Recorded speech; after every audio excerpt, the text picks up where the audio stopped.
Hello, everyone. Welcome to my show. Autumn is here. It's your host, Francine Crawford. And I'm here today with Riscardo Alvarado. He has written a book about his mom and how he lived with his mom and dealt with his mom when she had dementia. So we're going to welcome him to the show. Welcome to the show, Riscardo. Thank you. Thank you for having me. Thank you so much for coming to be a part of the show and be a part of Autumn is Here. It was good to be in the People's Republic of Brooklyn. Well, we want to talk about your book, but first tell me a little bit about yourself. Well, I was a union carpenter for 35 years. Okay. And I retired at the age of 55. And at that stage of my life, I had my mother as my official roommate on a permanent basis. But I always enjoyed writing, but I never delved into writing a book. Mm-hmm. But after dealing with my mother and going through that experience of dealing with dementia and the unknown, mm-hmm. I was able to put together all of the yellow legal pads that I had written, uh-huh. And turned it from a journal into a book form as a memoir. Okay. So I enjoy doing sculpture work. I'm always been a hands-on person, uh-huh. And that's basically who I am. Okay. Well, let's talk a little bit about your book, but about your upbringing. Let's talk about the beginning. I was the youngest of 6 siblings, all males, and I was able to delve into all of the things that they used to do. Mm-hmm. As a result of being the youngest one. I was able to pick and choose who I wanted to hang out with respect to my brothers.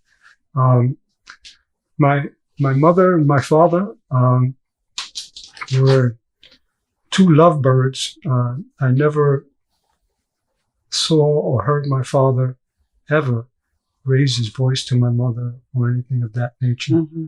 So I kind of come from a background where everything's pretty normal. Mm-hmm. Yeah. Oh, good. So about your mom, tell us a little bit about your mom. What did she used to do? The things she liked to do? My mother was the oldest female of 15. Mm. And she used to take care of all her younger siblings. And she eventually was sent to a family in Philadelphia as an indentured servant. And she found her way to New York after spending 2 years in Philadelphia. She met my father in a sweatshop. He was a presser. She was a seamstress. And they fell in love, and she inherited 2 children from my father, mm-hmm. And became a full-time worker, both at home and on the workforce. She was an incredible seamstress. Yeah. She used to do all of the floor, the sample pieces for selling a product or dress from Bloomingdale's, Saks Fifth Avenue. She was very detailed, and that was something that I inherited from her. As a matter of fact, the shirt that I'm wearing is one of her makings. Oh, really? Yeah. Oh, how nice. She was a real trooper. She was, when respects to the things that she enjoyed doing, cooking, mm-hmm. and creating things with sewing machine. She didn't have a rival. She was anal to the 18th degree. Okay. But she was a real warrior. Her past was scarred. Mm-hmm. Her mother was very abusive. She would get flogged with a white shirt if she didn't remove all the stains. She had a love-hate relationship with her mother as a result of that. And that kind of carried over into the things that she did in her life. She always had to be perfect when she did things, and that was part of Training, growing up, the conditioning that took place when she was young, and being that she was taking care of her younger siblings, she never had a formal education. So her and my father kind of made a perfect match. Okay. Yeah. Awesome. Yeah. So at what point did you notice your mom changing, or things that were changing about her? It was a progression. When I retired at 55, I was getting ready to go to Europe for 3 months. And all of that got put on ice because she got shingles. And I think that right after she got shingles, she started exhibiting behavior that was a little bizarre to me. And it became increasingly worse. She was very repetitious. She would ask the same question over and over and over again. There were a lot of things that were taking place. It was like I was dealing with a different person. And it was interesting because when we used to have our coffee break conversations, she was so on point with everything that she remembered from her childhood, but she couldn't remember what she had for breakfast. Right. So it was a short-term memory that was going. And I remember one time she couldn't find any of her prayer books or rosary beads, her glasses, or false teeth. And I was looking for everything.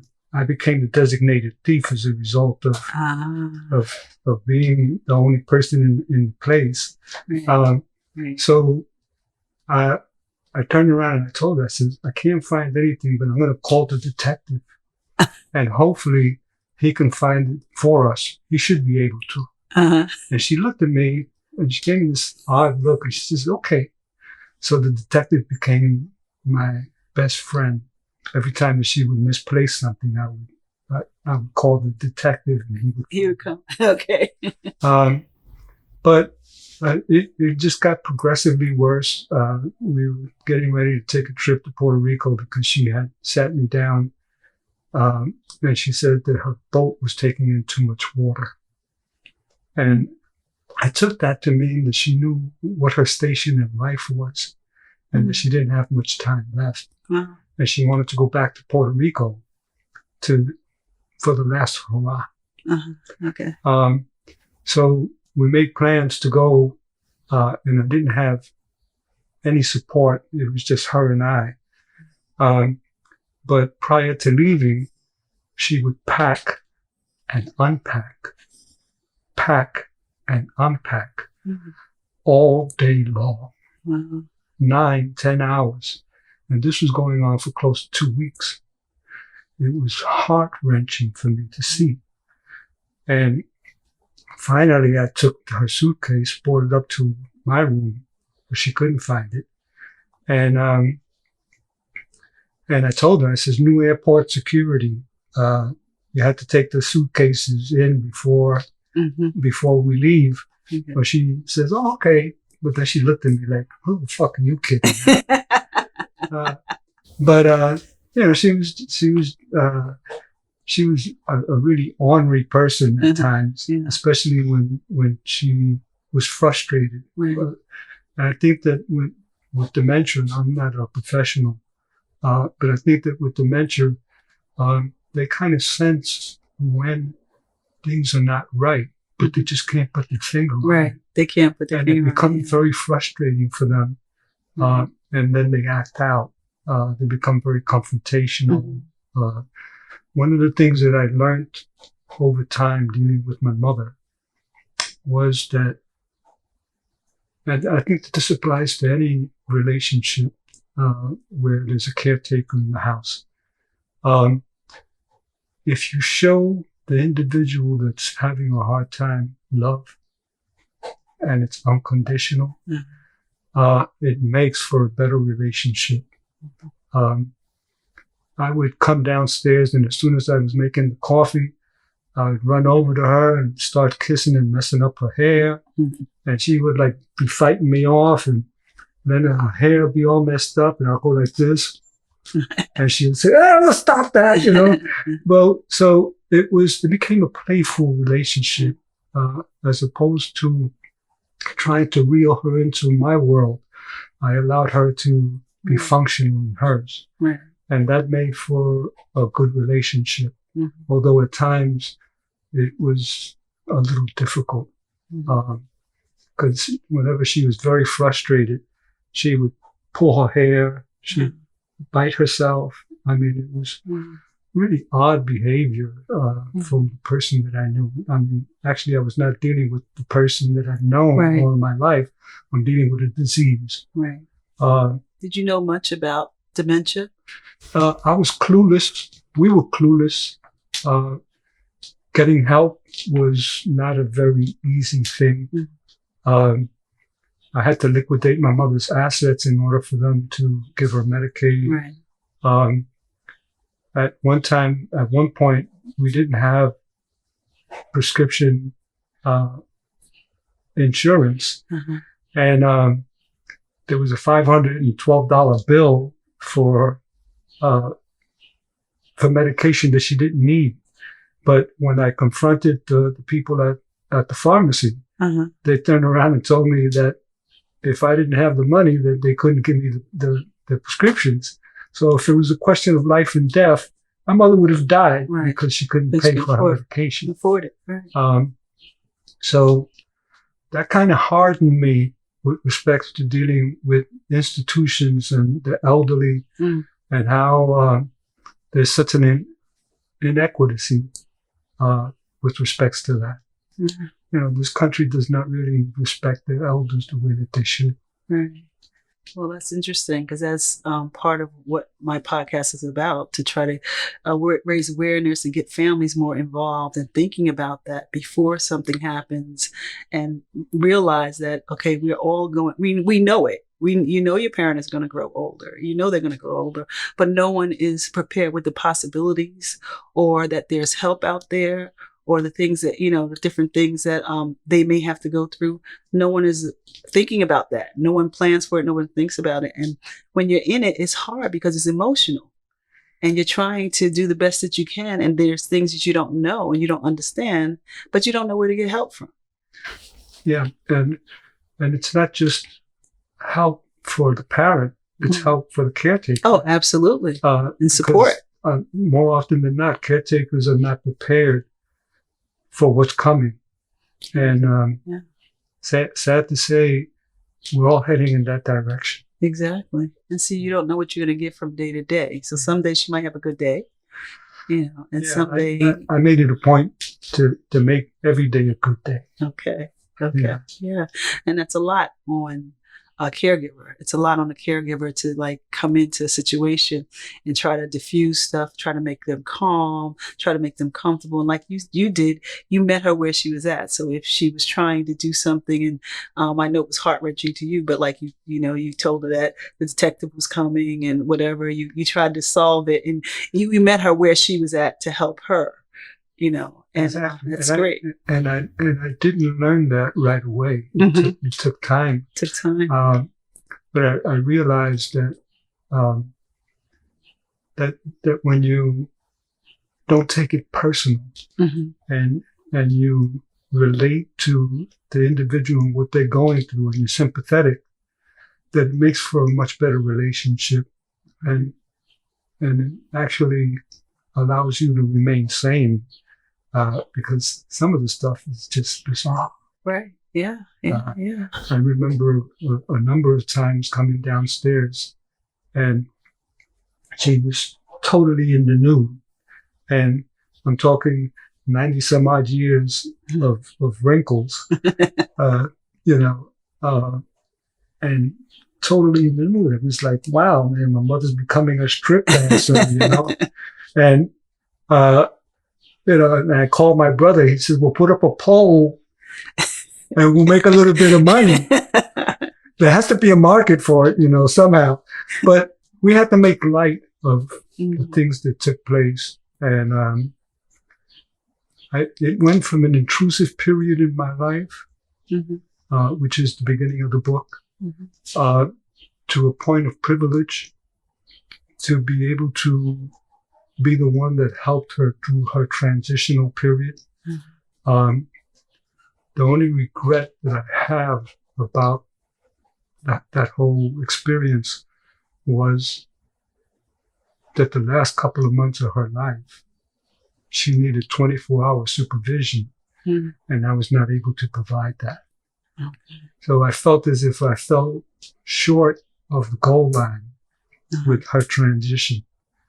But the end of the book, which is closure, allows people to understand that sometimes, regardless of how well-intended we are, we have to depend on other people to help us through. Right. Yeah. Yeah. So how was it emotionally? Like, was it an emotional roller coaster for you? It was highs and lows, because my mother was very meddlesome, very controlling, very protective of her children. No one was ever good enough, and she wreaked havoc in all of our relationships. Oh, okay. But that was just who she was. So did you have any help, like from maybe not your sisters, your brothers or your siblings, neighbors? I had 28 hours of home attendants that used to come over to the house, and that was the extent. My brother was living or is living in California. So at one point, when my father passed away 40 some odd years ago, we became the people that took care of all of her, all of her doings, paying her bills and everything, making sure that she went to her doctors. And so it was like a joint custody agreement that my brother and I had. 6 months in California, 6 months, but the last 9 years of her life she spent with me.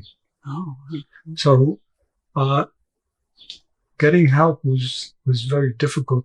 I live in Jersey City. Nobody from my family lives in Jersey. And the only person that was close was what I consider family, mother, father, sister, brother, was in California. Okay. So I had to depend on the people that came 4 days out of the week, 7 hours a day.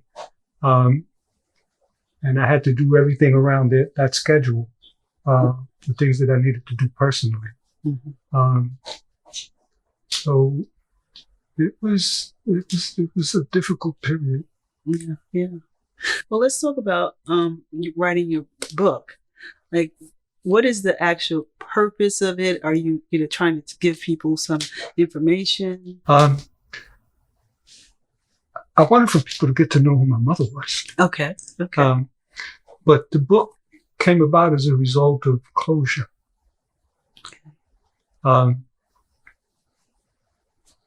She caught my first breath. I witnessed her last. So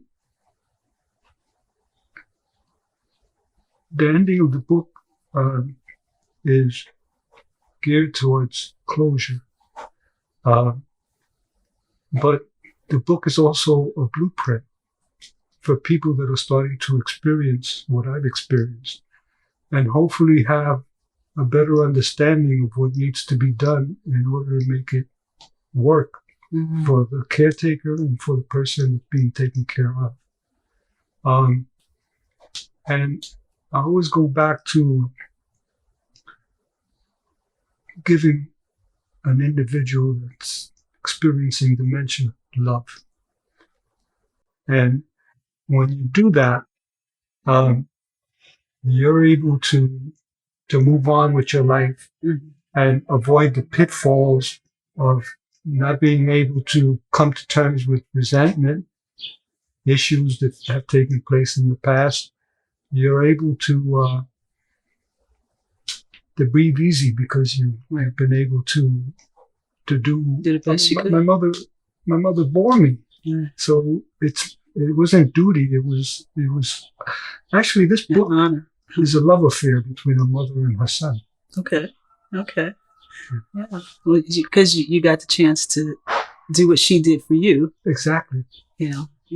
Well, that's wonderful. The book is entitled "Raising a Parent" by Riscardo Alvarado, and it's something that everybody should read that's going through and that possibly may go through this, because we don't know what we're going to get when we have a parent with dementia or Alzheimer's. And it would be good to have some blueprint or something where you can be familiar when you see things, you can deal with them right away, as opposed to sometimes we get in our own feelings about stuff if the person is not acting the same way, and we start making it a situation worse. And sometimes you can read ahead and you'll understand when things happen. Oh, this is expected, or this is what is with this disease. What's going to happen with this disease? And maybe you can go get help, because now they have different things out there for support for caregivers and things like that. So it's good to know ahead of time, possibly, that maybe if your parent is going through something like this,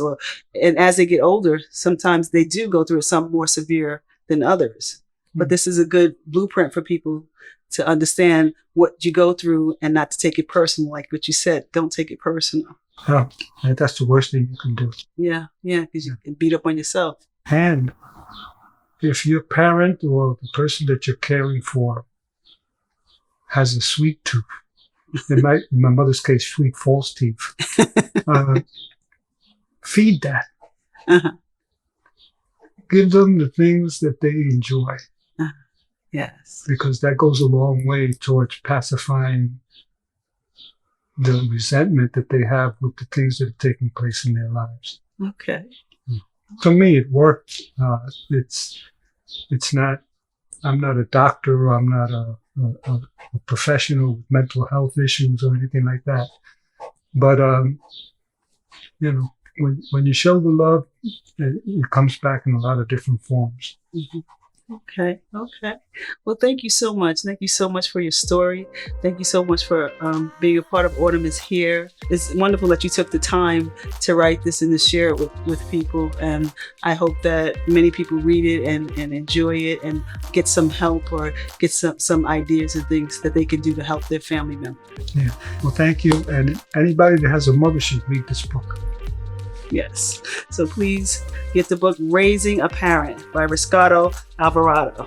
So thank you everyone for watching Autumn is Here, and I'll see you again on next Sunday.